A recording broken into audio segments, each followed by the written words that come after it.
कुछ दिन पहले की बात है। मैं क्लास में बैठा लेक्चर अटेंड कर रहा था। तभी प्रोफेसर ने एक नाम का जिक्र किया, विकीलीक्स। ये सुनते ही मैं एक्टिव हो गया। पर हैरानी की बात ये थी, जब प्रोफेसर ने इसके बारे में पूछा तो एक्सेप्ट मी किसी को कोई आइडिया नहीं था कि ये क्या भला है। चलो फिर आज आउट ऑफ सिलेबस कुछ बताता हूँ। बात है एक ऐसे आदमी की जिसे दुनिया टेररिस्ट कह के पकड़ने निकली थी, लेकिन वो सिर्फ सच का सोल्जर था। नाम है जूलियन असांज। और ये है उसका मिशन विकीलीक्स, एक डिजिटल धमाका जिसने दुनिया के बड़े बड़े राज सामने ला दिए। 2006 एक वेबसाइट क्वाइटली लॉन्च होती है, नाम विकीलीक्स। टारगेट दुनिया के पावरफुल लोगों के सीक्रेट्स रिवील करना। ऑस्ट्रेलिया का एक लड़का हैकर बन गया, ट्रुथ सीकर बन गया।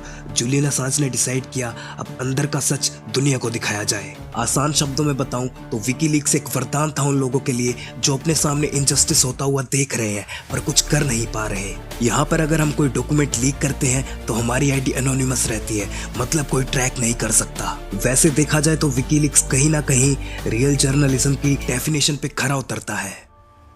बात 2010 की है। दुनिया हिला देने वाली लीक्स। इराक और अफगानिस्तान वॉर के क्लासिफाइड डॉक्यूमेंट्स पब्लिक कर दिए गए।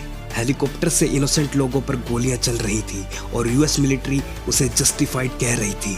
ये सच पहली बार विकीलीक्स ने दिखाया। ये कोई मूवी नहीं थी, ये रियल फुटेज थी। जूलियन ने दुनिया को दिखा दिया वॉर के पीछे का असली चेहरा।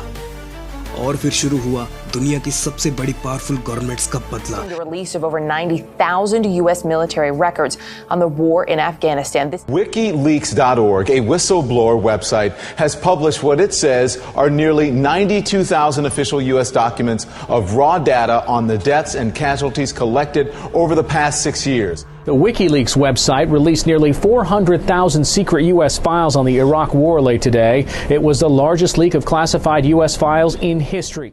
यूएस ने बोला Assange is a threat. Interpol alert जारी हुआ। हर तरफ से जूलियन को ट्रैप किया जाने लगा। 2012 असांज को मिलती है असाइलम एस्यूडर के एम्बेसी में। 7 साल तक एक छोटी सी एम्बेसी के कमरे में कैद रहा वो बंदा सिर्फ इसलिए क्योंकि उसने सच बोला था।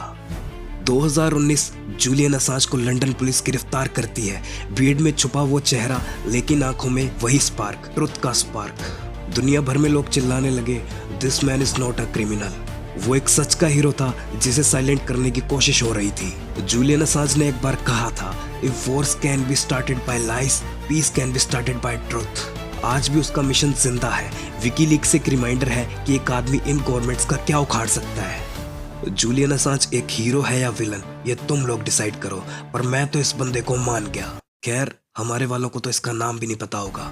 जो भी है, पर ट्रुथ डिजर्व्स फ्रीडम। और हाँ, जहां से सच की आवाज दबाई जाएगी वहां से हम आवाज उठाएंगे। Peace out.